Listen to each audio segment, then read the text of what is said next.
You see, you got the key to my heart, girl. Hiya, welcome back. Just a short video today. Well, I don't know how short it'll be because I've not filmed it yet. I've just started, obviously, it's the start of the video, but it should just be a short video today. Key. It's not completely broken yet, but if you look at that button, it's all on the piss. And that's because it's come detached and it's ready to fall out. Key's still working. And it works from like, I don't know, 3 nautical miles away, so the battery's okay as well. Some of these kits that you get do come with new buttons and new batteries. The one I've got doesn't. So I'm going to change the casing of the key and make it brand spanking new. So we will start by, well, I'm going to use this, you know, compliment to DHR coaches.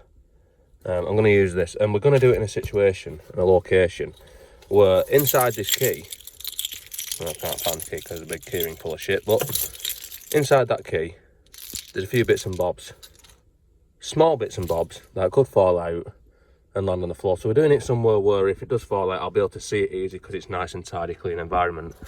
But first, let's put the phone into the holster. Right, so this is the kit that I've got.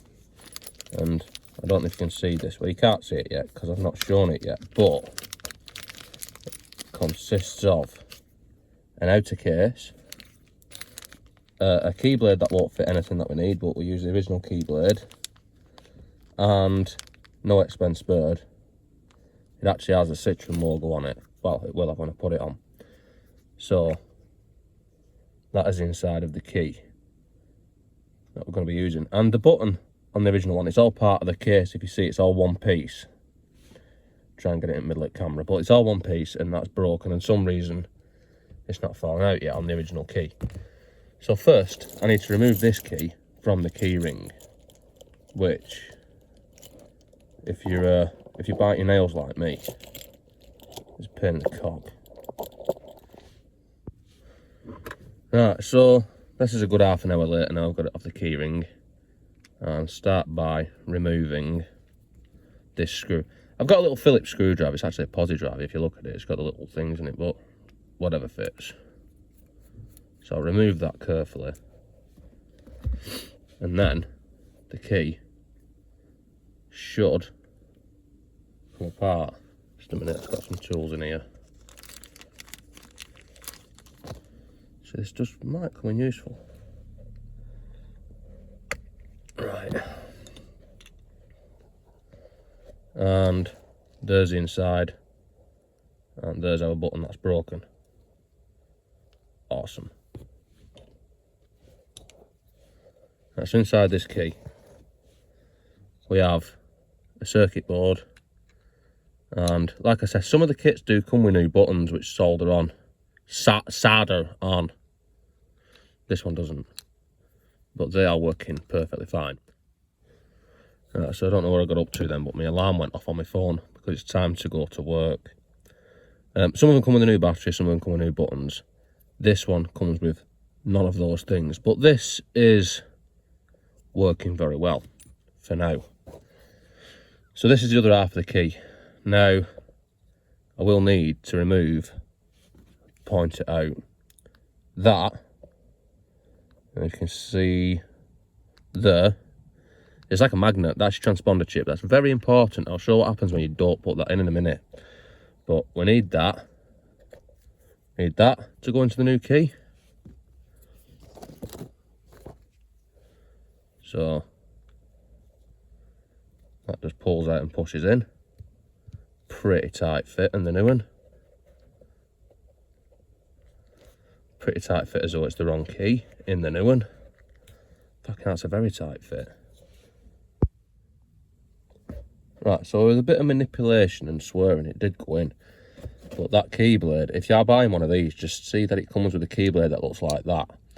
That was an oversight, and this one, I thought it'd just be the same at the end. It's not, it's slightly thinner. So I had to push it in quite hard. But it has gone in, and it should work. Now, if I just put this in here, And I'm doing this because I've seen a few posts on Facebook and that where people haven't changed the transponder chip. So I'm just showing what happens if you don't. So I'm not going to screw it together, but unlock, lock. Right, but we'll try and start the car and...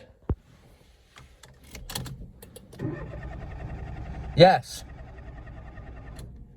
Good strong starter motor, but you're not going to be driving on starter motor, are we? And as I mentioned before, the reason for that is this little magnet, little transponder chip, which needs to be carefully removed from the old housing. Would be much easier if I had a flat screwdriver, but I haven't, so I'm going to struggle. It's going to ping out, and it's going to, oh, it didn't ping out, it's all right, we've got it out. As half expecting to be searching for it for the next hour or so. But don't lose that, otherwise you'll be properly screwed, unless you've got a spare key. So, now, this, see the shape of it? It's like a rectangle with a little corner missing. Fits in there nicely. That just pushes into there. You see? And then we put this back together. Put the front back on. The new front.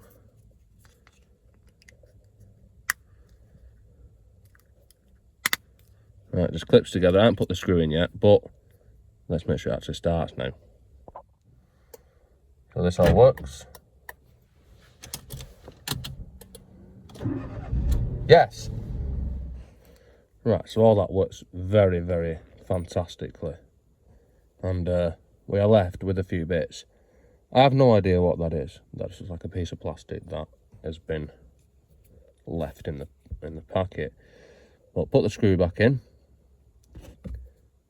And this is actually a Phillips screw, this one. If you notice, it doesn't have the little lines coming off it. You can see what I mean? Anyway.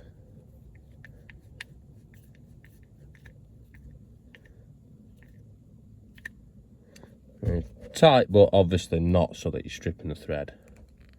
And the pièce de résistance, most important part, is obviously where I spent the extra quid or so and purchased one with the Citroen logo, which should just push on. Doesn't feel like it's just going to push on. Yes, I'm pressing all the buttons and locking the car and everything. That doesn't just push on. So this is going really well. I spent the extra quid or so on a Citroen logo for the key, and it does appear that we're experiencing some quality control issues from the factory. I mean, we are changing an OEM key, you know, an OEM key housing for a high quality aftermarket Chinese equivalent, and this is sort of to be anticipated sometimes. High quality. But that won't go into either of them. But that is metal, so I might have a plan. All I'm doing is going to flatten the batch by keep unlocking and unlocking the car here. And it appears that I might have to drill these holes here a little bit bigger, which I haven't got a drill, so I'm just going to try and do it with a screwdriver. Professional as ever.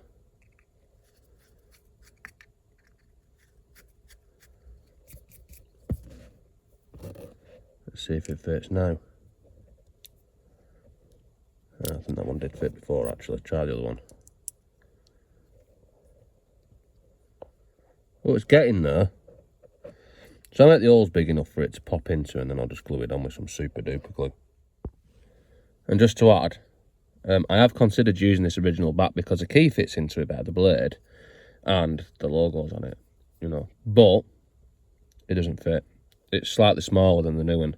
So when you put it on, it's got like a lip all the way around it, which just, you know, it's a, well, it's just not a very nice feeling in your hand when it's got a lip around it. So, back that off into there. Put all this away for when this one fucks up and I need another key to put it in. And I'm going to take this and I'm going to make these fit,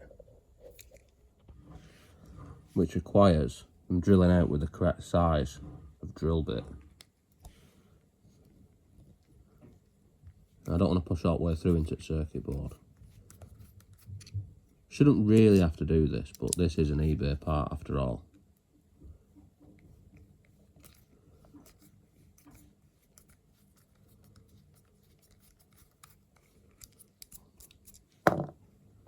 So now, as you can see, I've already done one of them. But that's a top one.